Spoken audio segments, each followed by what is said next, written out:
Okay. Almost. Oh, 1 second. Let me.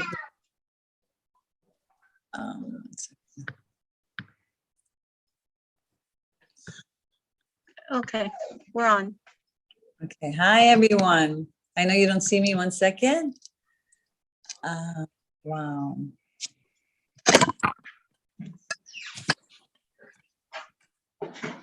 So happy to be here. It's incredible. I mean, together studying about Moshiach, just an incredible journey. JLI has put this course together, A Vision for Moshiach, the Rebbe and the Rambam.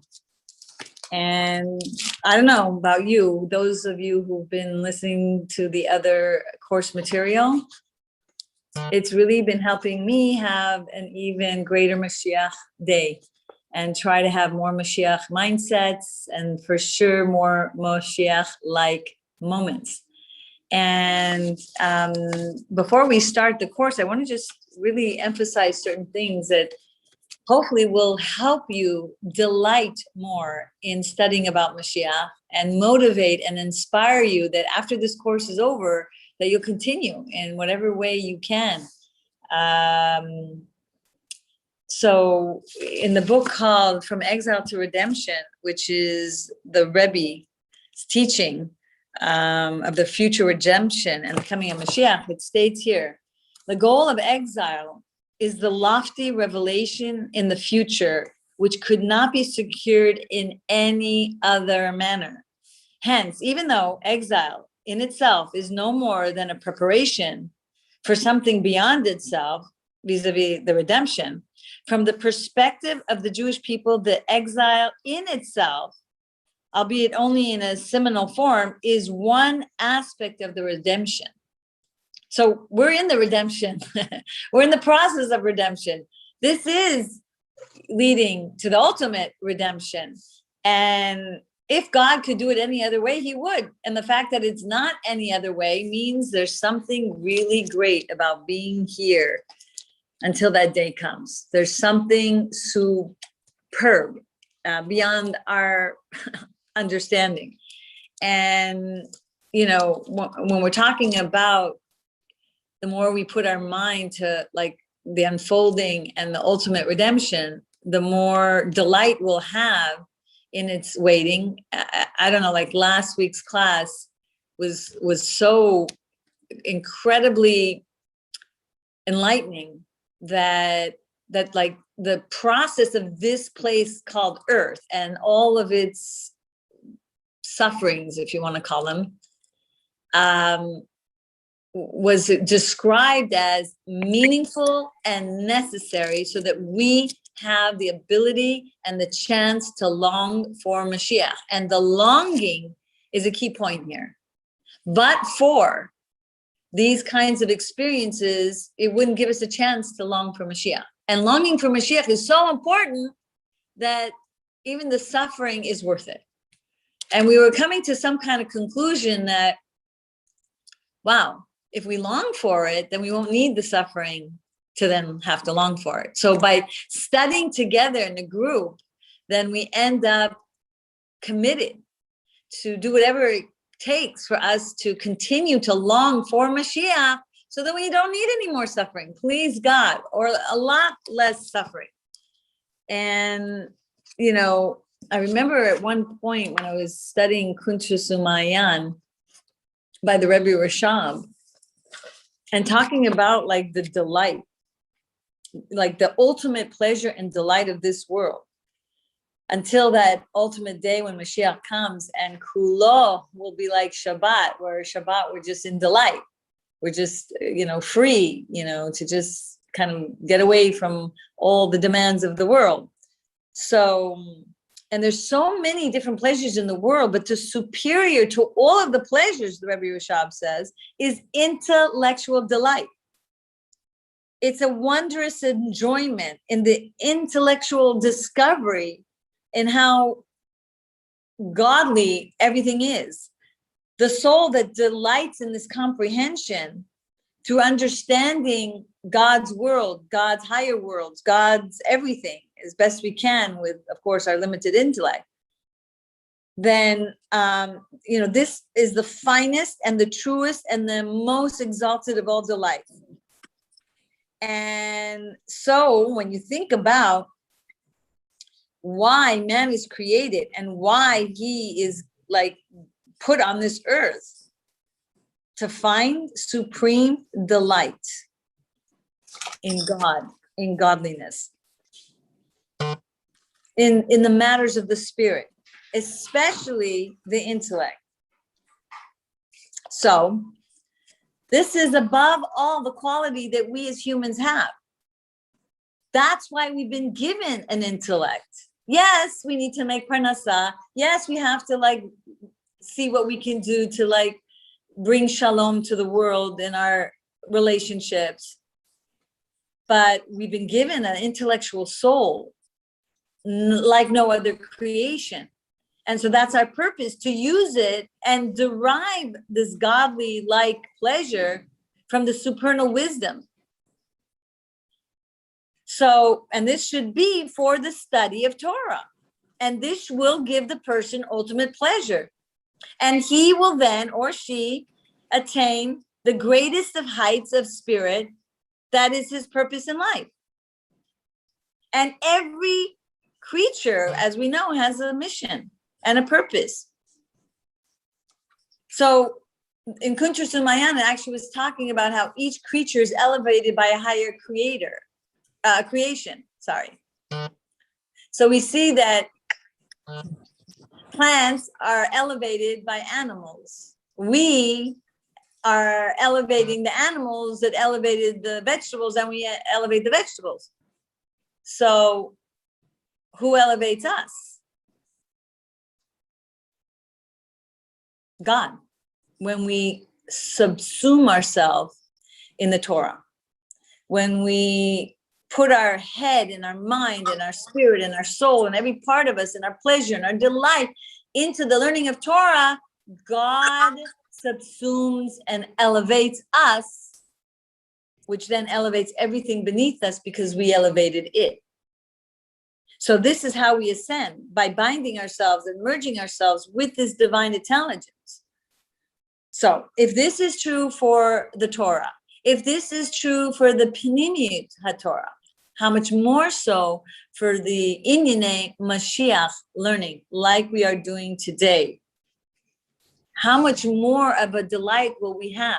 How much more will we be elevated to this level of existence when we're putting our mind to Torah? And the other week, actually, earlier this week, we were together and I was bringing out a point from the Power of Return from the Rebbe Rashab. And again, I want to point this out for those of you who weren't there, how much power we have here when we learn Torah. And it says here, just like a cup, when it is able to receive liquid and then is able to pour into some other container or vessel, when we learn Torah, we get the byproduct, the flow, the godly energy, the divine radiance, everything you can imagine from Hashem. And believe it or not, we elevate the Torah. So the Torah receives, now get this right, and really write this down in the psyche, keep it. The Torah receives a greater level of godly light from those who study the Torah. Because the source of our souls are higher than the Torah. So that means, again, when we learn Torah, we receive, but we give the Torah. We elevate the Torah. We bring out a greater light of the Torah, which then returns back to us and gives us a greater light.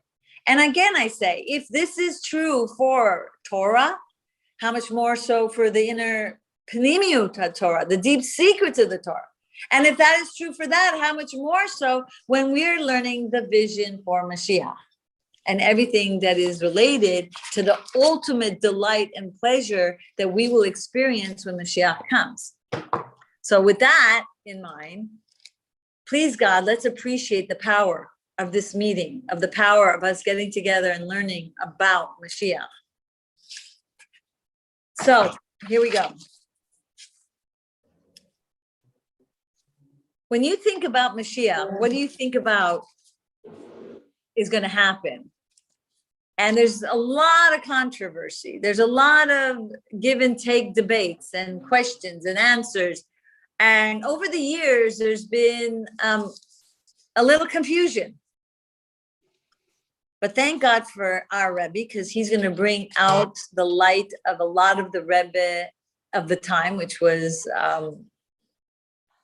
the Rambam, Gadol Hador. And even then, during his time, there was also, discussions and challenges in really understanding what it's going to be like when Mashiach comes. So most people would think, oh my gosh, there's going to be so many miracles, and because in the prophecies and the Talmudic statements foretell incredible miracles that will occur in the era of Mashiach. An example is told. All of the trees will be fruit bearing. My goodness, you know how many trees around here, and you won't have to pay a dime for those for those fruits. It's just all going to be there for free.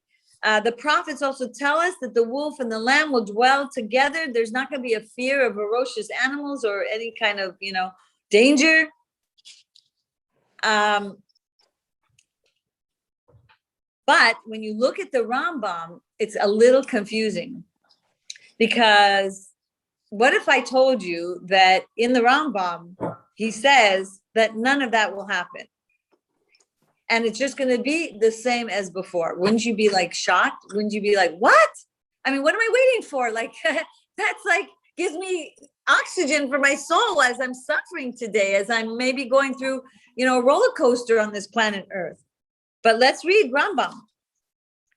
Do not presume that in the era of Moshiach, any facet of the world's nature will change and that there will be innovations in the work of creation. Rather, the world will continue according to its natural pattern. But wait, don't be too shocked yet, because there's a good ending to all this. Although it is written, the wolf will dwell with the lamb and the leopard will lie down with the young goat. These words are metaphors and parables. All similar prophecies about Mashiach are metaphors. Now, the Rambam actually goes to explain that in this prophecy, the animals of prey represents the nations of the world, and the lambs and the goats represent the Jewish people, and that the prophecy is that formerly hostile nations will live in peace with us. Well, that's nice, but what about all this excitement of mega transformations of the way the world works today? So we're thinking, how can Rambam say this statement if he himself enshrined our belief into Chiyas HaMesim, which is a fundamental principle, very fundamental principle in the Jewish faith? He wrote a lengthy epistle on Chiyas HaMesim to prove that the dead will literally come back to life. In light of all this, how can Rambam assert that miracles won't occur in the era of a Mashiach? After all, there's no greater change to the natural pattern that the dead are returning to life. I mean, come on, that is a miracle. So it says here in a footnote that at that time, when Rambam wrote that Moshiach will not perform miracles, there was a controversy that erupted in the Jewish world. Many prominent sages, including Rava and Rabbi Shmuel ben Eli, and leading Gaonim, like the major Babylonian scholars from Baghdad, ridiculed and or attacked publicly the Rambam and rejected him. So the Rambam then had a long discourse to assure that those that were his detractors, in the belief of Chiyas HaMesim, he still stood strong in saying that there will be no miracles. So It's very shocking. When I was reading this, I'm like, I couldn't get to the end of this. It's like, what? Leave me hanging here. I got to find out. So to answer these questions, the Rebbe introduces a bold idea. Here's where the Rebbe had so many chidushim. And so, because most commentators, when learning the Rambam, they learn it from a very binary perspective, just like one level, and accepted either that there will be miracles or not. Because you read Rambam and you see these two controversial opposite statements. But the Rebbe insisted that both the Rambam statements are equally and forcefully true. Moshiach is not required to perform any miracles. Yet all the miracles foretold by the prophets in the Talmud about the Erev Moshiach will come to pass. So again, how do you make sense of the two? So the Rebbe explains the Rambam, in saying it in this way, is basically teaching us that he's anticipating two stages. There's an era of Mashiach, which is the first stage, where there will be no change to the world's natural pattern. And it says here, during this stage, there will not be miracles. Mashiach will introduce universal peace, which will enable all people, and in particular Jews, to devote their lives to serving God. And then, as you see, no change in the world's natural pattern. In the second stage, all the miracles foretold by our prophets in the Talmud will occur. With this simple but brilliant suggestion, the Rebbe resolves a question that has bothered Torah scholars for all generations. In this novel suggestion, there's something about Mashiach that compels us to say that there must and will be a second stage. So this two-stage doctrine is a masterful way to resolve the contradiction between Rambam's ruling on miracles and Rambam's ruling on Tirchias Hametim. It's so interesting when I was saying, it took a Rebbe of our generation to come up with this. Why didn't they think of that before? I can only imagine what they were going through, thinking that there was no miracles. So I feel so blessed for my Rebbe. I feel so blessed that we have more clarity because of the Rebbe's, keen depth of wisdom and prophecy. So this dramatic and sweeping changes that Mashiach will introduce upon his arrival, if that's not going to happen, what kind of pivotal event will precipitate, how will we know almost? And the Rebbe begins to answer this with a Talmudic teaching, and the Talmud asks that, quote, this is from the Talmud Sanhedrin, Moshiach will arrive with the heavenly clouds. And it brings it from Daniel. Yet another passage, it states that Mashiach will be a poor person riding on a donkey. How do we reconcile this apparent contradiction? So we see already back then there's contradictions. So some sages explain that if the people are meritorious, he will come with heavenly clouds. If they are not meritorious, he will be a poor person riding a donkey. So we can see two possible ways of Mashiach coming. If we are in an ordinary, non-meritorious state, then Mashiach will not perform miracles. If we are in a state of extraordinary merit, the world would be miraculously transformed. So here there's two dynamics at play. Mashiach's role, which is to restore the Torah, as we learned before, and two, the part of the miracles, which are not part of Mashiach's default job description. Meaning, when you see something going on with a leader and he's not, let's say, necessarily performing miracles, then that doesn't mean he's not Mashiach. Because again, we're stating here by the Rambam's teaching that his job description, if we can mute, please. Yeah, terrible. Oh, what is the Eibusher doing? I mean, So in essence, we can now know that miracles are not part of this process of Mashiach in the beginning, unless there's unique circumstances that we warranted and merited.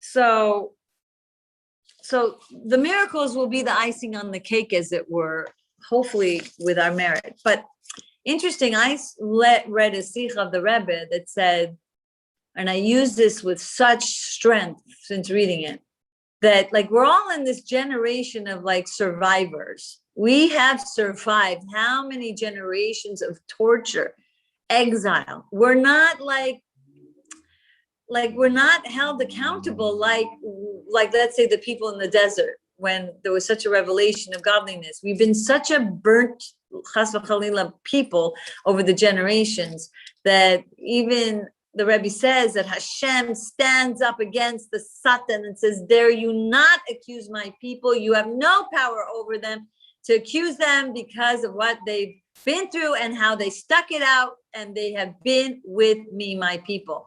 So we can't, like, even when I was reading this, but like the Rebbe taught us that we have so much merit. It's like not to be believed how much merit we as a people over the generations. So we really do have a lot of merit. But anyway, so let's go back to the teachings that so that you won't get disheartened that we don't merit. You know, I don't want you to get sidetracked here. Oh my gosh, we don't merit, and that's why there's no miracles or whatever. No. But this is for, you know, how many years earlier. So here it says the Talmud presents two possibilities. Either Mashiach performs miracles or he doesn't. And it depends on our state of merit. And so this two-stage doctrine adds a blockbuster idea. Again, not binary. It's not an either or proposition. It's a timeline. One phase will lead into the next phase. And even if Moshiach arrives in an ordinary state of merit and doesn't perform miracles, we will transition into the miraculous state. So the Rebbe didn't propose that it was a matter of faith. Oh, just believe this. Our Rebbe, brought it out as a logical necessity. And what makes this transition necessary and inevitable?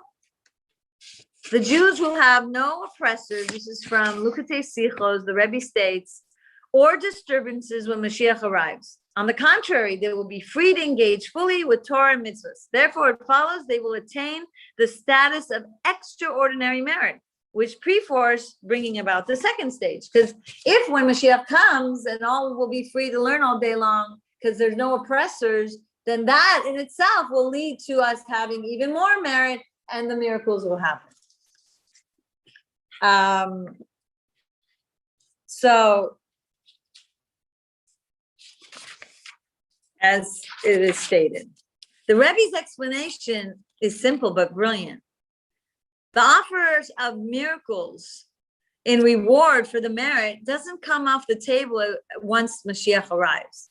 It's always available. Arrives and we lack this extraordinary merit, we will quickly accumulate the merit and miracles will follow. So the Rebbe's like calming us down. Don't worry, you'll have merit. It's going to happen. So the Rambam is correct that Mashiach will not be expected by default to perform miracles. And at the same time, the prophets in the Talmud are equally correct that the miracles will certainly occur in the era of Mashiach. Either immediately upon his arrival, if we are meritorious, or a little later when we accumulate the merit. So we see here a story back in the days where there was a question whether they had, during the time of Bar Kokhba, where people were like thinking that he could be the Mashiach. And this happened 6 decades after the destruction of the second Beit HaMikdash. And Israel was under Roman occupation. And Rome instituted a series of oppressive decrees against the Jews, which embittered many Jews. And there was a young warrior, and his name was Shimon bar Kuzba.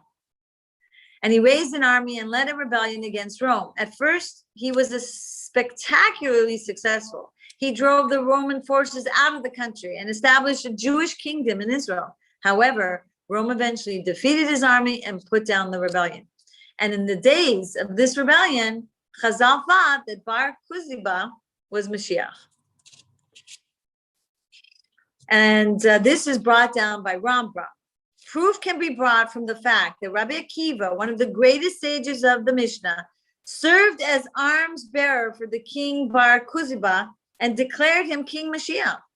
He and all of the sages of his time viewed him as King Mashiach until he was killed.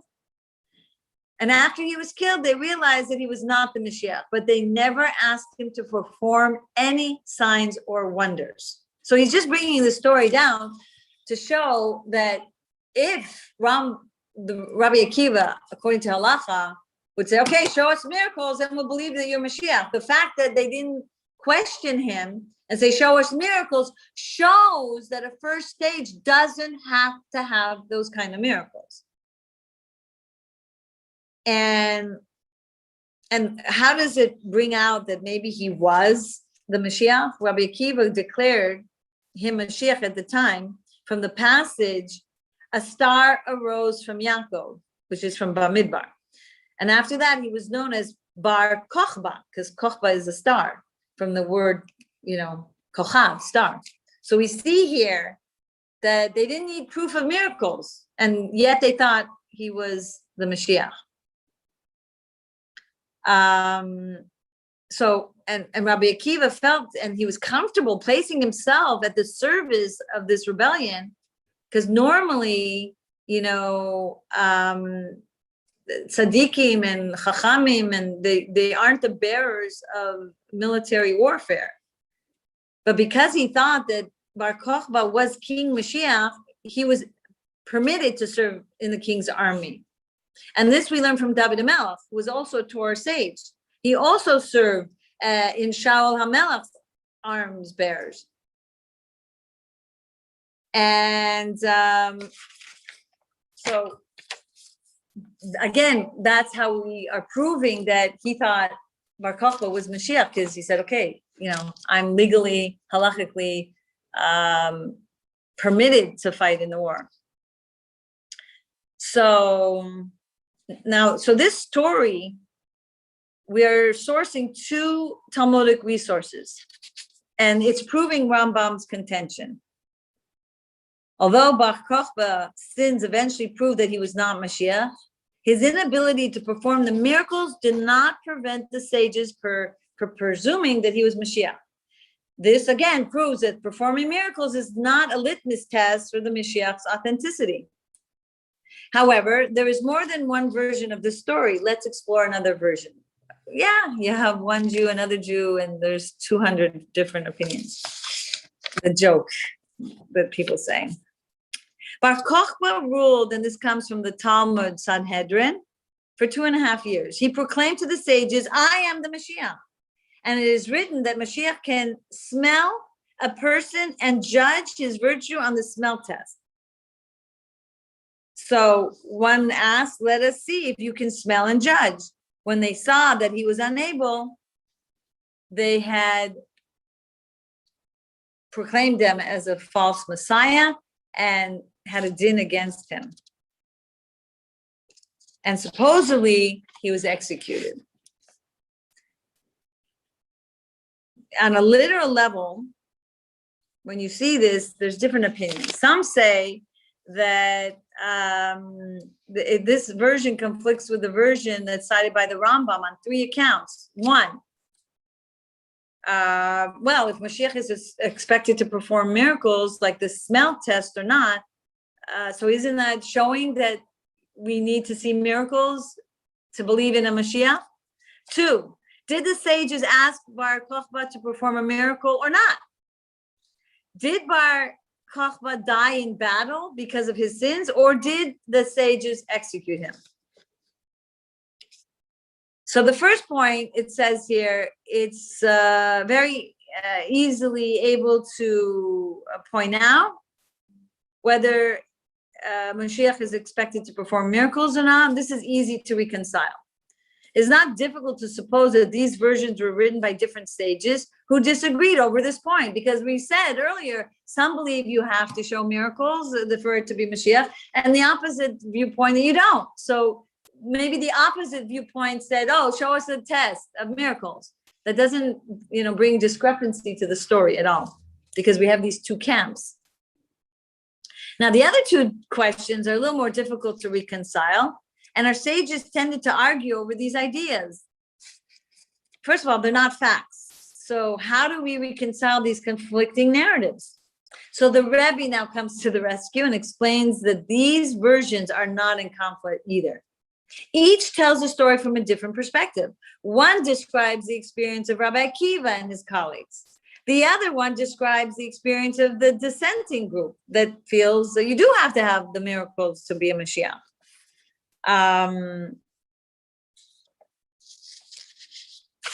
So it continues here. On the question of whether there was a dispute about Bar Kochba's status, the Rebbe says that both versions agree that not all sages agreed with Rabbi Akiva.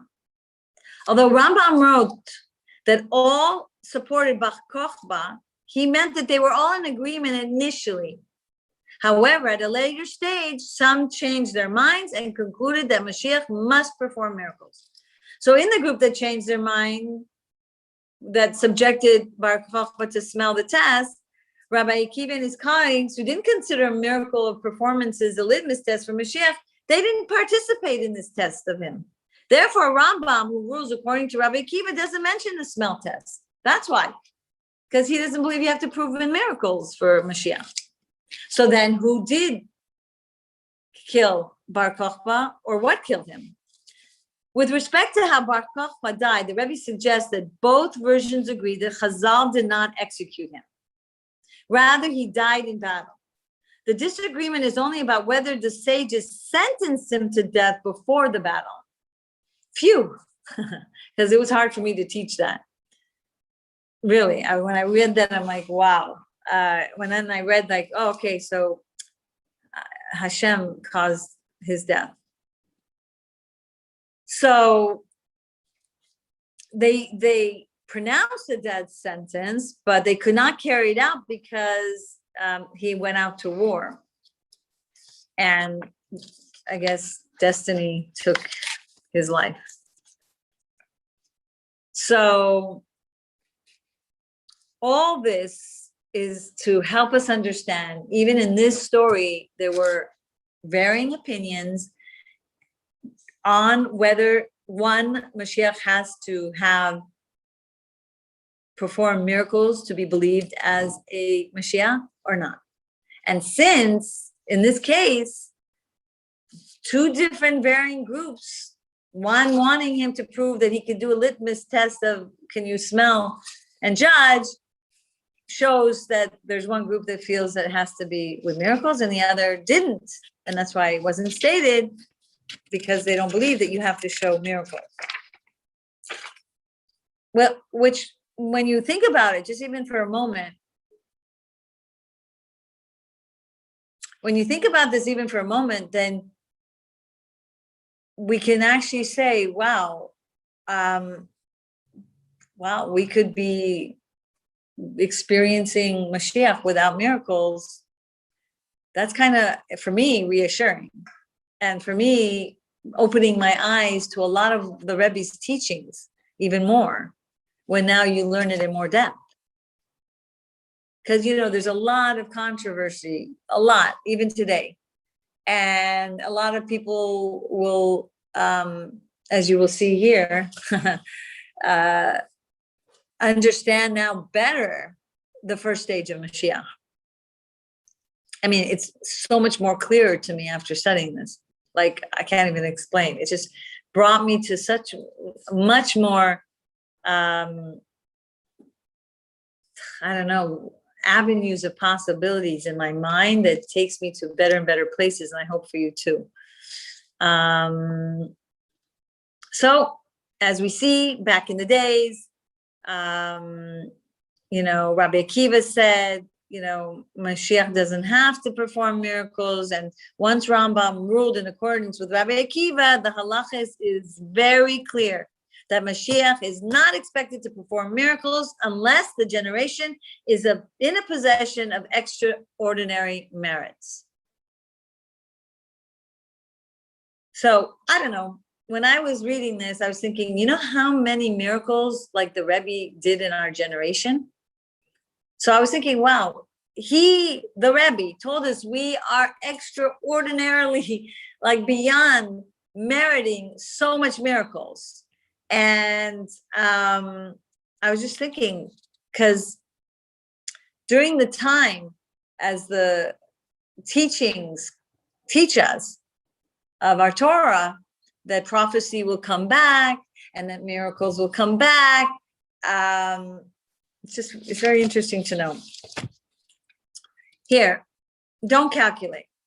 In Rambam's Mishnah Torah, it teaches us that learning about Moshiach naturally stimulates excitement and anticipation.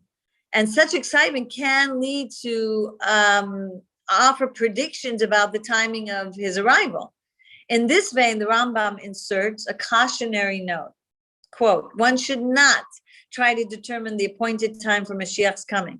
Our sages declared, may the spirits of those who determine the time of Mashiach's coming expire. Rather, one should await and believe in Mashiach without specifying a date. And elsewhere, the Rambam explains that such calculations are damaging because if Mashiach fails to arrive by the time that we calculate, it could lead to disappointment and devastation. Thus, our sages prayed for those who attempt such calculations to lose their understandings and then grow confused. So this leads us to wonder why great rabbis and Jewish leaders engage in precisely such calculations. And so on a side note here, before we go, it says, Chazal says that Mashiach will come when he is least expected. That means that we shouldn't, calculate it in essence. This can't mean that we should stop expecting Mashiach because we are obligated to await and expect him. Rather, it means that when we reach such a deep state of gullus that we can't even imagine how Mashiach might come. We must believe regardless with faith that transcends our logic. When we reach such a deep, level of this type of faith, then Mashiach will come. So again, why is it that many great rabbis and leaders engage in precisely such calculations? So the Rebbe in Lukatei Sichos writes, righteous people perceive verily the daily efforts Jews make during Gullus and gradually introduces the Gula. They can measure our daily progress, which enables them to project precisely when the task will be completed. They revealed the end date to inform us that we are inching closer to the time of the supernal to fulfill our daily quota so that Mashiach will arrive on time. So Ram spoke negatively of those who reveal the end date as a lark because if their calculations are mistaken, it can disappoint the people and postpone Mashiach's arrival because then we won't yearn and long for it as much. The sages who engage in such calculations did so for the very opposite reason. They expected that knowing how much progress we made and how close we have arrived would inspire the people to maintain, if not accelerate, their pace. So look at what happened during the time of 1941 when the Frierdiker Rebbe declared that we have now entered the era of Moshiach. Did you hear that? 1941. And all that is required of us is tshuva.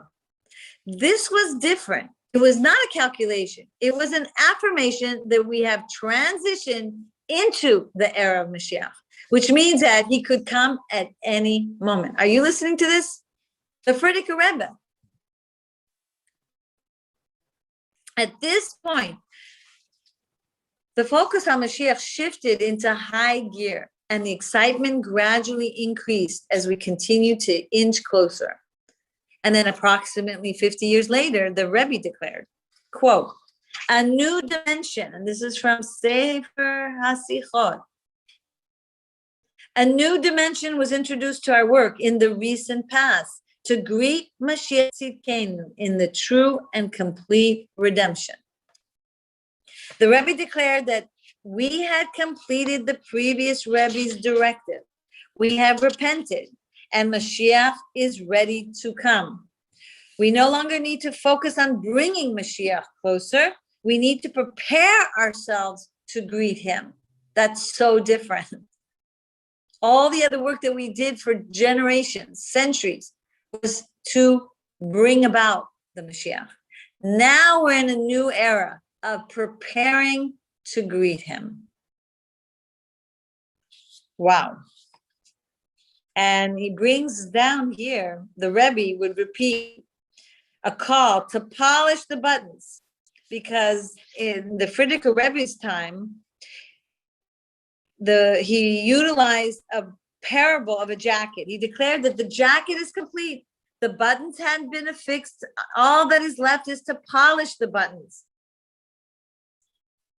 And for the Rebbe, when he brought this out, he said that which was on Shabbos Parshas Vayechi, the Rebbe said there might be a button or two left to polish. And then the next Shabbos, the Rebbe said and declared that the buttons have all been polished. And after that, the Rebbe repeated his declaration many times that all the buttons have been polished. That means all the work has been done. Now we're just getting ready to greet. You know, the idea is in the army, back in the days, you had to be like shining with your buttons, and you had to like take sand and like, you know, really rub it to make it shine. So like, imagine you have to see the commander any minute now, and you're like, wait, oh my gosh, you're like shining the last buttons. That was during the time of the Frierdiker Rebbe. During the time of the Rebbe, he switched from just a couple of buttons have to be shine left to no buttons need to be shine. Everything is done. Now you just have to like stand there until he enters, in essence. So the Rebbe declared that we had completed the previous Rebbe's directive. We have repented, and Mashiach is ready to come. Again, all we need to prepare is to greet him. As we discussed last week, such preparations include learning about Mashiach, thinking about Mashiach, and behaving as one would behave in the era of Mashiach. This is a big one. This is like so freeing. If you could just train your brain. If Mashiach was here, how would I behave? If Mashiach was here, how would I think? If Mashiach were here, would I look at reality the same way that I'm looking at it now, with all the veneers, with all the entrappings? You know, last week's Parsha, again, where it says like the Jews were plagued, and God said like, you know, take a pole, put the snake on there, and whoever has the plague, if they just look at the snake, the plague will go away. Right now. But what is it? It is right now. The snake is the problem. Whatever it is your problem, you think it's a snake, you think it's dangerous, you think it's going to bite you. Look up to the snake. Know that this snake is coming from Hashem. Know that this snake is min hashamayim, that it is good, and it's all min hashamayim. Then that diffuses the power of the unhealthy snake and brings about, I think if I remember correctly, Nachash equals Mashiach in Gematria. So looking and facing your problem with a Mashiach-like mentality diffuses its power over you to continue to pester and bother you. The more you have that Mashiach mindset and say, this is my God and he's sending me this and it is good, then that has the power to diffuse its negative force. So this is what we can do. We can behave as if Mashiach is already here. So we're now more than ever ready. And we need to hone our enthusiasm and preparedness because the time for his coming is literally at hand. So we have to sharpen our focus, fine-tune our excitement, and ensure that we will be in a state of extraordinary merit when he arrives. And at that point, we'll be able to open our eyes and we're able to point to him and say, Hine, Hine, Mashiach ba. Oh my goodness. Are you with me on this? Can we have more Mashiach mindsets? Let's think about a couple of Mashiach mindset.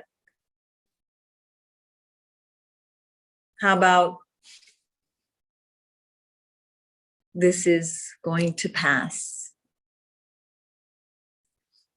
I'm just living a life of journeys to get to the ultimate time of redemption. And this is part and parcel of the process of developing this koach to not face reality the way it is. It appears to us. It's a fake, it's a fraud, it's not real. It seems like dark. It seems like there's no light. But we bring out the light in it when we point. You know how many times I say, everything is in the hands of Hashem. Everything, the only free choice we have. Akol midei shamayim, chutz me yirat shamayim. Everything is from Hashem. But only what we have free choice is, do we see God in this or not? And when we see God in it, that's Moshiach. That's like living a state of Moshiach. How can we sharpen our focus? Well, let's diminish our delight in stupid things of the world and let's delight in more of this, the real deal, the real divine pleasures of the world. Let's attach our mind to more davening, more meditation, more learning, more acts of kindness, more we dive into that, the more we live in that world of truth, then the sheker and the veneer of everything that seems so real starts to melt away. You see, my dear neshamot, my soul sisters, we have the power to bring everyone's light out. But if we don't have as many Mashiach mindsets, and if we're still kind of grappling with the darkness, and it's very easy for everyone to like kind of be in that state, God forbid.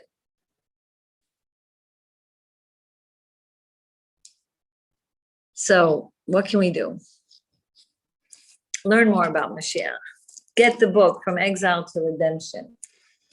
Learn more about the things that we can do to bring Moshiach and have that extraordinary merit. We merit it for sure, no question. The Rebbe has told us, but maybe a little more extraordinary merit. I remember learning, like there was a challenging, again, description, like discussion, maybe and even like which gem is going to be the gem on the breastplate of the Kohen Gadol's uniform for the Mikdash service. And there was two different opinions. One is that there's going to be a gem that is a light of its own. And one is a Shoham, and I think the other one is Yashbez. And the other gem is a gem that doesn't have its light of its own. It reflects the light of whatever's around it. So the Rebbe said, in contrast to what everyone was saying, one said this, the other said that. He said, no, it's going to be both. Why? Because this is a metaphor also of what's going to happen when Mashiach comes. There is going to be a light, and there is going to be a revelation, and everyone's going to experience it. Everyone. But everyone's going to experience a light that's not really their own. It's the Mashiach light. It's a level of Mashiach light that everyone's going to get, and it's going to be the same amount. But then there's going to be the light of their own work, a light that is superior to the radiance and light that is like kind of like, for everyone. This is like tailor-made for the work and the merit that you accrued, because every studying of Torah that you did, every act of chesed you did, every tzedakah you did, every prayer you did, this will be a radiance and a light that will be just for you, unique to you, that because of all of what you did to bring Mashiach. So we got to pick up the pace. We are, our soul sisters here, getting together, studying about this. I was like, whoa, this is number 5. We only have one more to go. And I'm thinking, do I add one more thing in my life? Should we continue this, maybe learning from this together? I mean, I'm a grandma and I'm juggling a lot right now, and a lot of relatives are coming. Every other week I have another relative coming to visit the baby, which means a little extra, needing to be on top of being a hostess with the mostess. But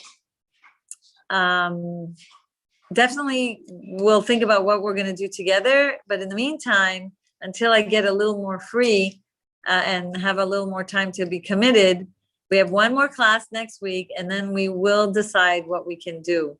And even if we don't do a whole full class of Mashiach, that we should definitely end each class with one teaching so that we can have the flavor of the studies that we've been doing together these past 5 and 6 weeks to continue.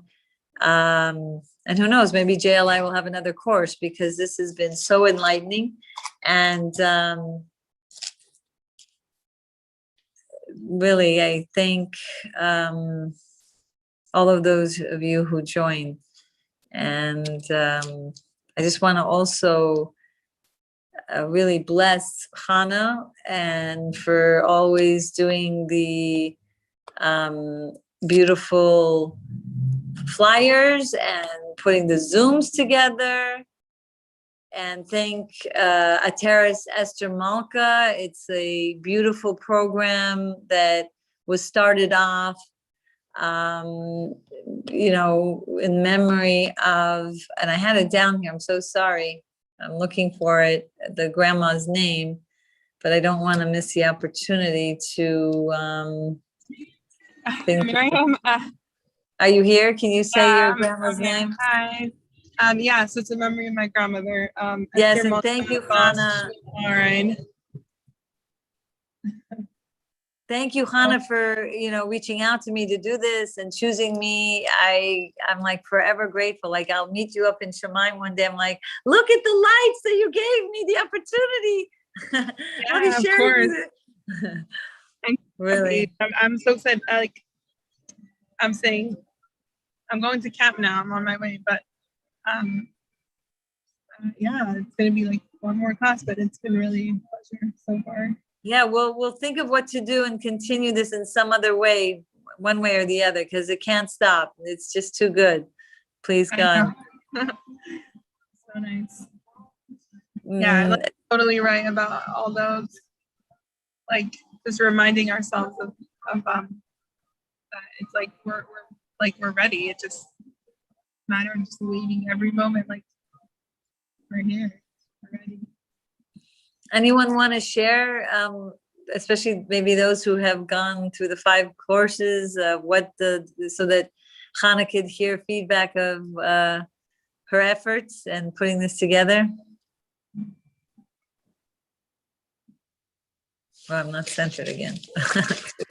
Well, for me, it was extremely inspiring, enlightening, and it really made me cling more to Kedusha more than ever.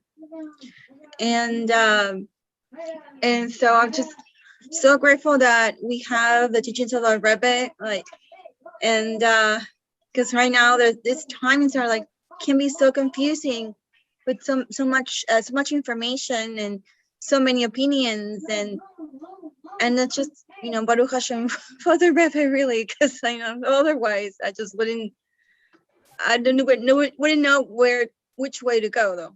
So that was just I hope you could show us some of the pictures and sentences quotes of the Rebbe. I think she's been so inspired. She's been doing Rebbe cards, and she's going to do a Rebbe book. She was showing me the template yesterday. I can screen share with you guys.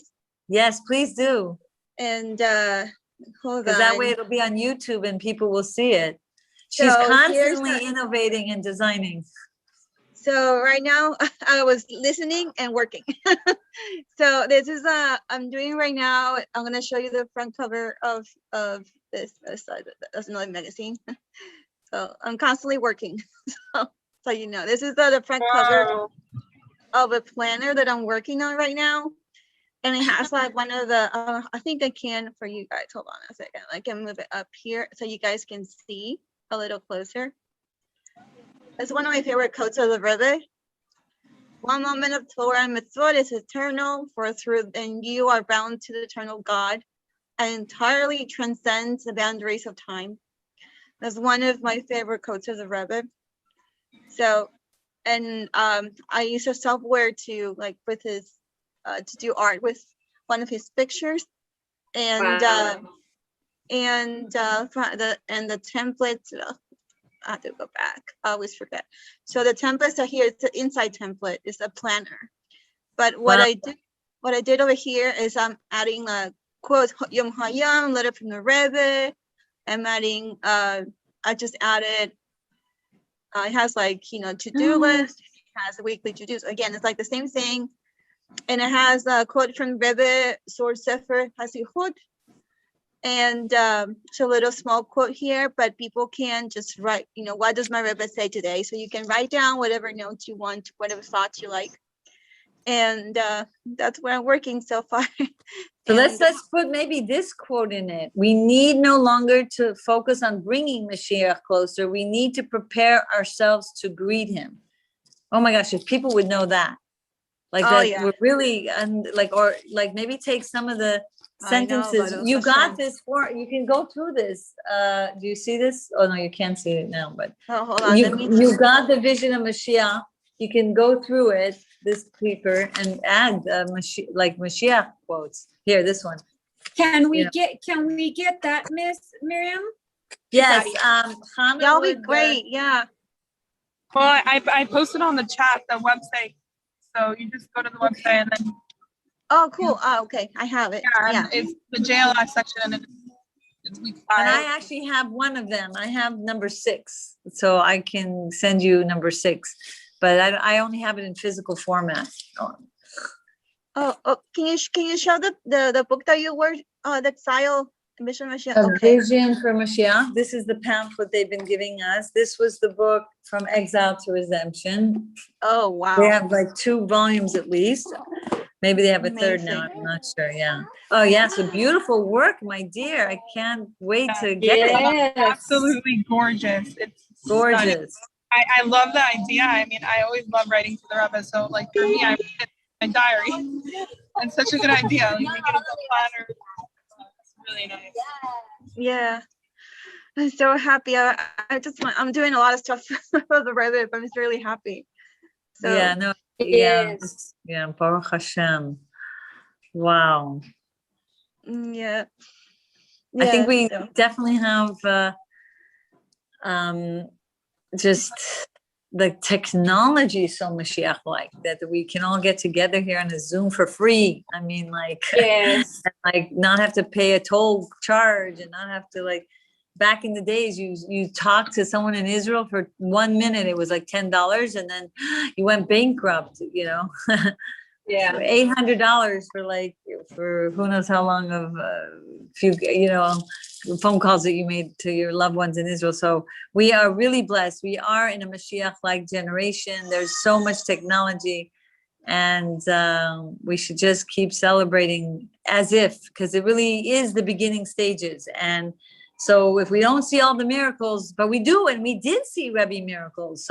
And we did see prophecy. I mean, there was so many predictions and the Rebbe prophesied and it did come out true. So it's like, I think we have been so meritorious, and we're in the beginning stages in one way or another. Either we're just crossing over, we're our foot in the door, or we're really in the beginning stages. Please God. All right. Blessings to everyone, and looking forward to our last session, and we will brainstorm what next. Thank you for sharing, Hannah. Anyone else before we and before we anyone else wants to talk their experience about their experience? Okay.